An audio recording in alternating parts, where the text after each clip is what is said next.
Nah, Rifki, anak itu, oh itu, Aisyah, ya, aku mau bilang, Kamu Sadul, kalian, Nadia, Aisyah. Sini anak-anak bisa melihat materi pada pertemuan hari ini, yaitu berpikir komputasional. Jadi nanti anak sekalian, ini tujuannya nanti siswa mampu menghubungkan pengetahuan tentang konsep dan penerapan berpikir komputasional dalam pengelolaan data. Siswa mampu mengidentifikasi, menghitung, menyusun, dan menyajikan data dengan pendekatan berpikir komputasional. Jika siswa nanti mampu merancang instruksi dan menerapkan instruksi yang terstruktur. Oke ya. Tolong nanti berkelompok ya, nanti yang di belakang depan ini aja ya. Nah, satu kelompok 4 berarti nanti langsung berhadapan. Nah, berarti ini bakunya sampai muter ya. Nah, langsung diputar aja, nggak apa-apa. Nah, berhadapan, nggak usah diputar, yang sini aja. Saya kasih LKPD. Apa? Itu. Ini, itu ya. Nah, saya bantu.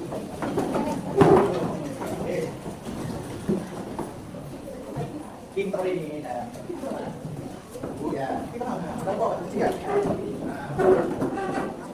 Oke. Nah, ini dulu. Nah, ditulis kelompoknya tak urut ya. Kelompok 1, 2, 3, 4, 5, 6, 7, 8. Nah, kasih namanya sendiri. Ini kita sebelum mempelajari tentang bagaimana berpikir komputasional, mari kita ikuti gambar kerja ya serta ide ini. Sehingga nanti kalian pada saat memahami apa yang dimaksud dengan berpikir komputasional, itu sampai enggak ngambang gitu ya. Setelah kalian membaca atau mengerjakan LKPD ini. Sudah ditulis? Gimana ditulis namanya? Nah, sekalian ya, nanti kalian itu akan mendefinisikan dari 4 ini. Proses berpikir komputasional dapat dibagi menjadi 4 pilar. Nah, untuk memahami itu, nanti anak-anak tolong dijawab lembar kegiatan ini. Nah, bisa saya menjelaskan konsep berpikir komputasional. Ada 4 tadi: dekomposisi, abstraksi, algoritma, dan pengenalan pola. Menerapkan konsep berpikir komputasional dalam aktivitas membuat nasi goreng. Anak-anak sudah sering membuat nasi goreng? Sering. Pak, nasi goreng saya ini sama ini beda Pak. Ya tidak apa-apa, seleranya masing-masing ya.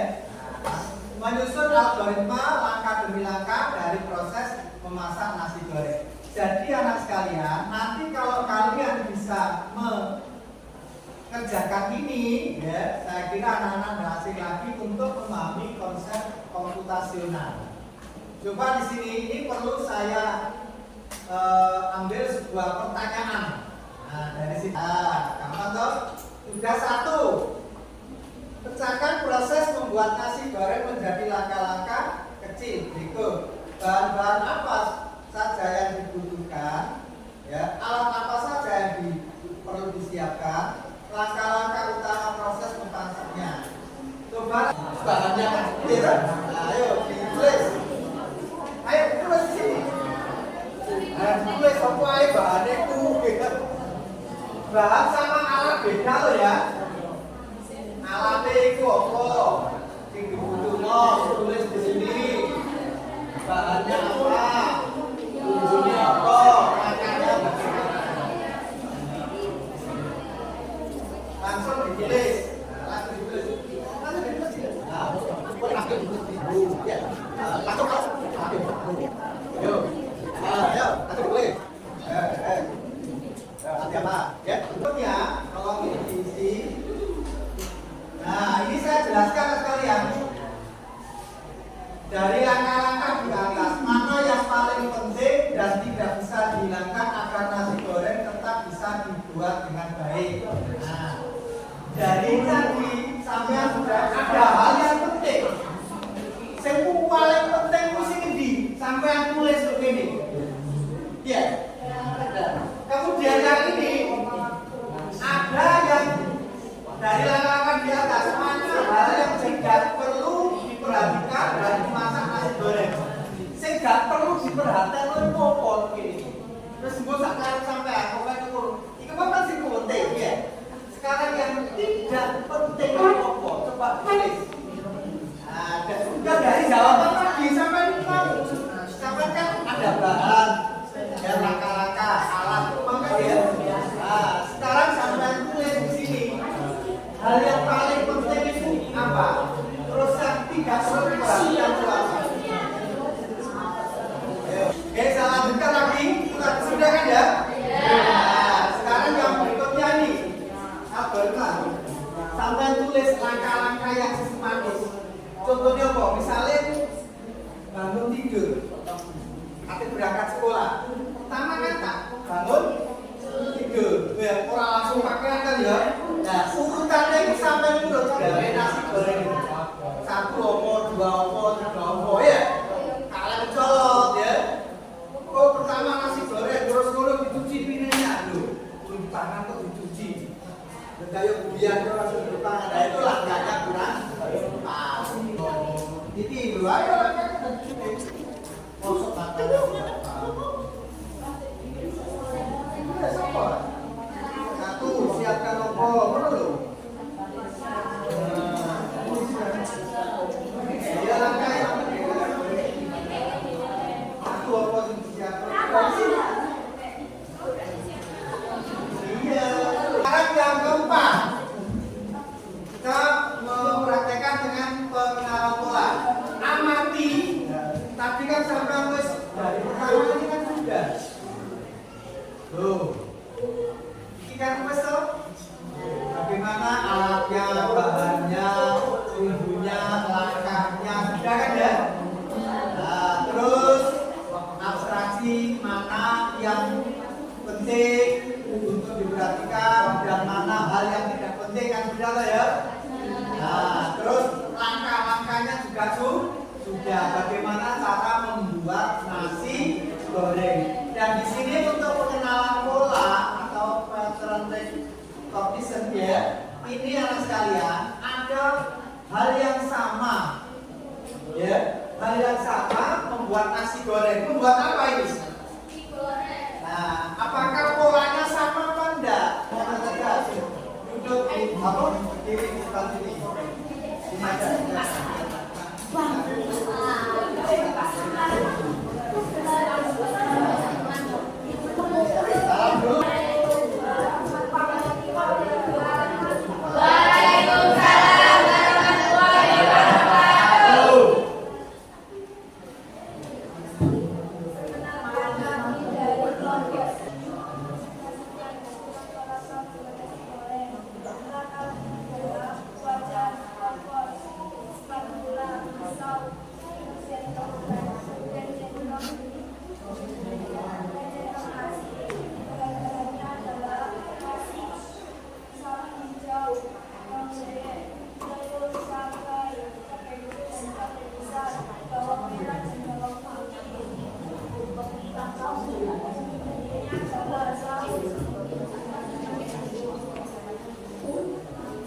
Nah, tepuk tangan.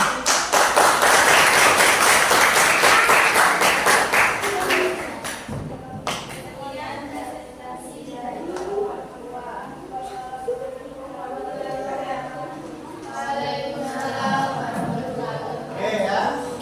Wes, tapi puasa dulu. Nah, sekarang ini ya. Kita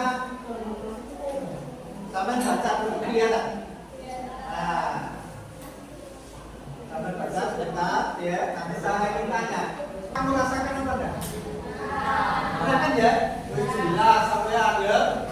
Oh, ini payung kan, bro, payung ora. Berpikir seperti di otakmu itu ya, yang tersimpan di otakmu. Makanya pada saat kamu ingin memutuskan membawa payung atau tidak, terjadi proses berpikir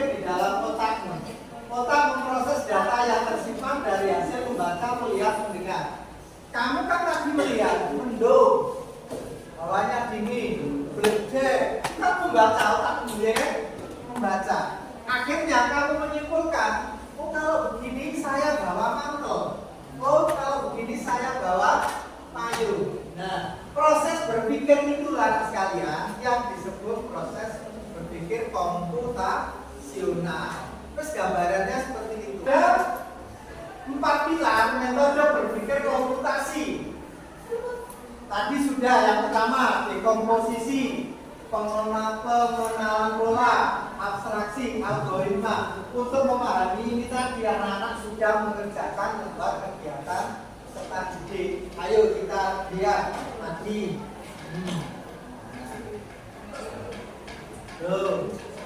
Apa dekomposisi? Proses memecah masalah kompleks menjadi bagian yang lebih kecil dan lebih dapat dikelola.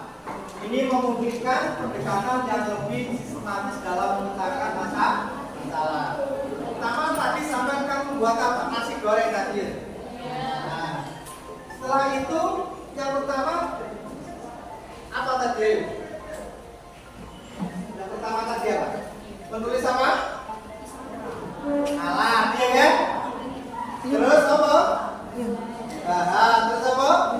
Bumbu, terus apa? Langkah-langkah. Nah, perincian ini yang lebih kecil disebut dekomposisi. Di otakku tadi dulu ya. Nah, ini jadinya dekomposisi. Makanya di sini ada contoh seperti ini. Nah, langkah apa ini? Ini adalah contoh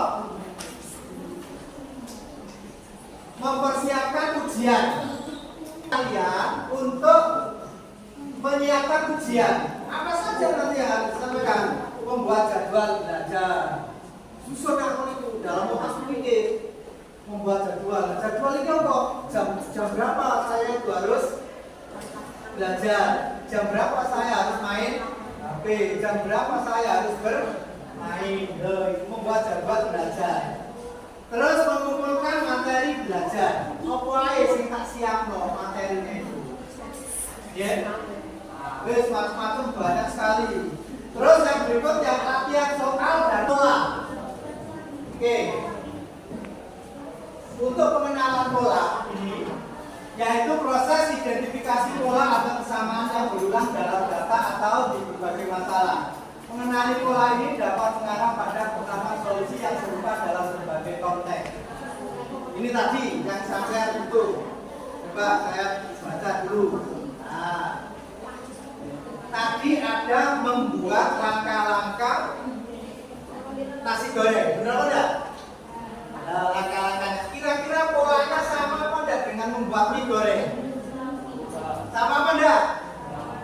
Banyak yang sama apa tidak? Membuat mie goreng.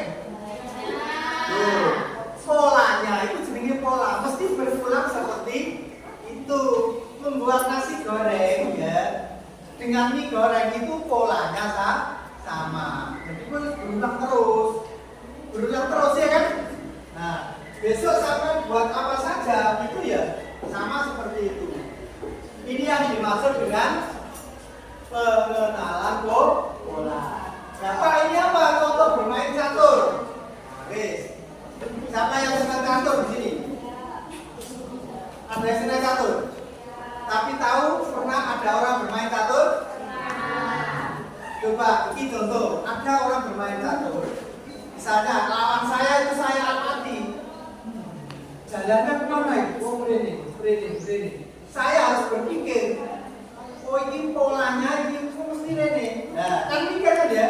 Saya harus melawan dengan pola yang supaya lawan saya kalah. Benar? Oh iya dong. Nah, abstraksi. Abstraksi tadi. Ada yang paling penting dan ada yang tidak penting.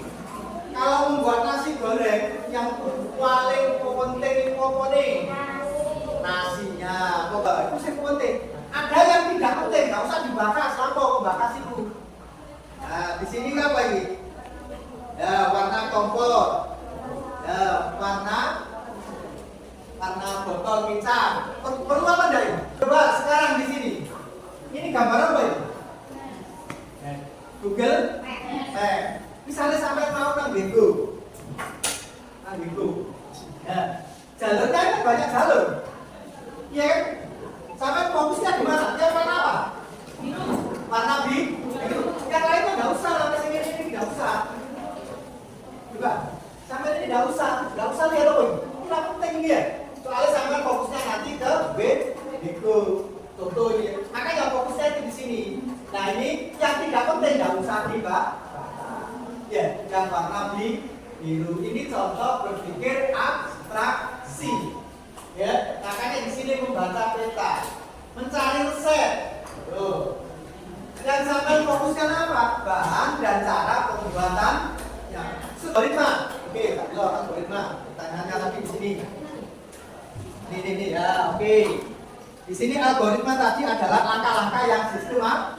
Di sini di kelompok 7 menjawab. Langkahnya membuat nasi goreng. Siapkan wajan, bener ora? Tuangkan minyak, bener ora? Tumis bumbu, bener ora?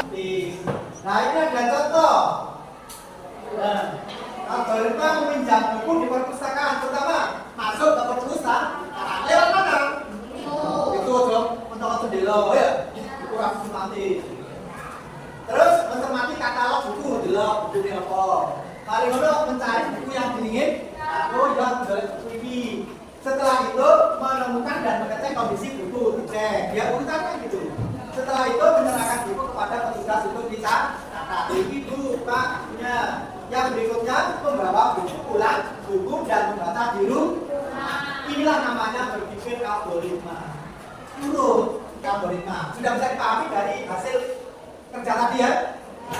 Sudah bisa? Sudah. Nah, itu makan seperti itu. Kemudian yang berikutnya sekalian.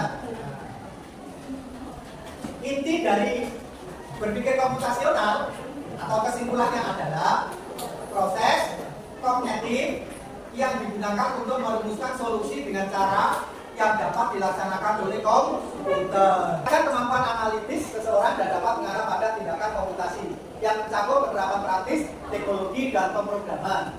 Keterampilan dasar ini sangat penting untuk memahami cara melakukan coding dan untuk memahami prinsip-prinsip di balik kecerdasan artifisial. Tulisan jawaban. Oke, gampang itu jelaskan bagaimana proses dekomposisi mengelompok saat merencanakan tulisan ulang tahun kamu. Wah ini mau ya. Terus jelaskan bagaimana pengenalan pola. Ya, gunakan saat memilih pakaian berdasarkan cuaca setiap hari. Berpikir komputasional. Bagaimana anak-anak sudah bisa dipahami materi yang tadi dengan membuat kegiatan serta D? Ya, bisa dipahami ya? Ya, sudah. Nah, terima kasih ya. Anak sekalian, materi pada siang ini mudah-mudahan anak-anak nanti dapat mengembangkan bagaimana materi-materi yang selanjutnya ya berpikir komputasional nanti dilanjutkan materi yang lain hingga nanti anak sebagai landasan dasar untuk memahami yang itu materi yang baru ini kecerdasan artifisial atau coding. Saya akhirul kalam. Assalamualaikum warahmatullahi wabarakatuh. Waalaikumsalam warahmatullahi wabarakatuh.